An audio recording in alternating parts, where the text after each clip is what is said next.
there is the common aspersion that's thrown at pro-life people, which is that they only care about the life before it's born. And then once it's born, they kind of forget about it. And while there may be some truth to that, I would like to defend this side of the aisle just by saying the community and crisis pregnancy centers that exist in this country are many. There's like somewhere between 2,000 and 3,000 of them. They outnumber abortion clinics easily. Those exist for the express purpose of helping women who are unprepared bring their pregnancy to term and be in a place where they can parent the child, or if necessary, put the child up for adoption. They offer resources, all free of charge, right? And so that has been in place for a long time.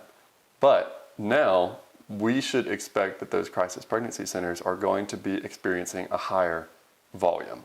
Mm-hmm. So given that that's the case, all the more support ought to go to those places. So that is going to be partially financial. It's going to be partially through the giving of time to volunteer and that kind of thing. And then just loving on the people who are there. Mm-hmm. Yeah, and we are involved with our own local crisis pregnancy center, community pregnancy center.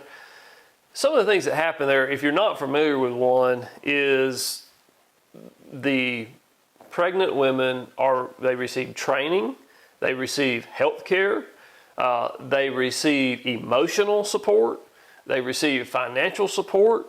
That's before the baby ever arrives. Once the baby arrives, the training continues on how to be a mom, the support continues, financial support by in-kind donations, diapers and clothing and all those things. These things are a huge help to these particular cases that we're talking about.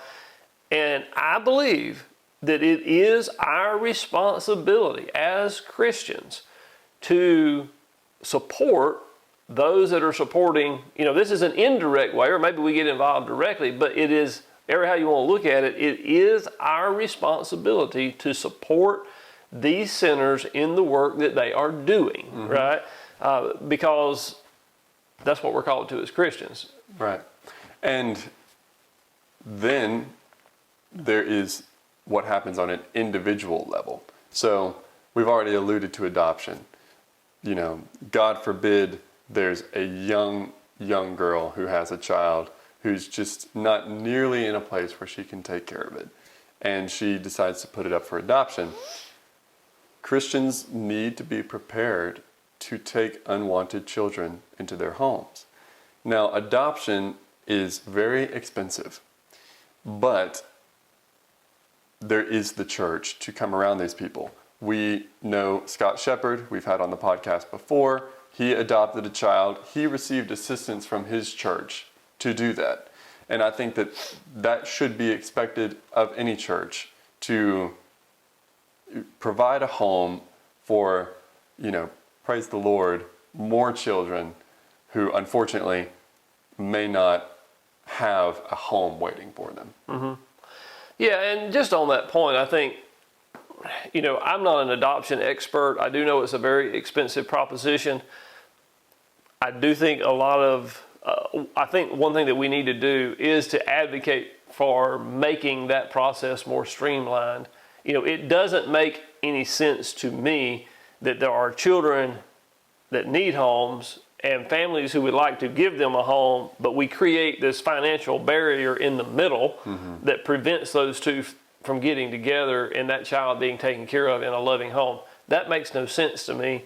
And so that's something that needs to be looked at. Like I said, I'm not an expert. I can't sit here and tell you why the costs are there or what needs to be undone about it, but I definitely think it's something that needs to be looked at. But until that point happens, basically what we're saying is that we need to be willing to accept these children, to care for these children. And, certainly there are families out there that for whatever reason cannot have children of their own, but those are not the only families that we're talking about here. Mm-hmm. We're talking about families who do have children, can have children, taking in a child that needs a home and raising it up with their family. Yeah, I totally agree.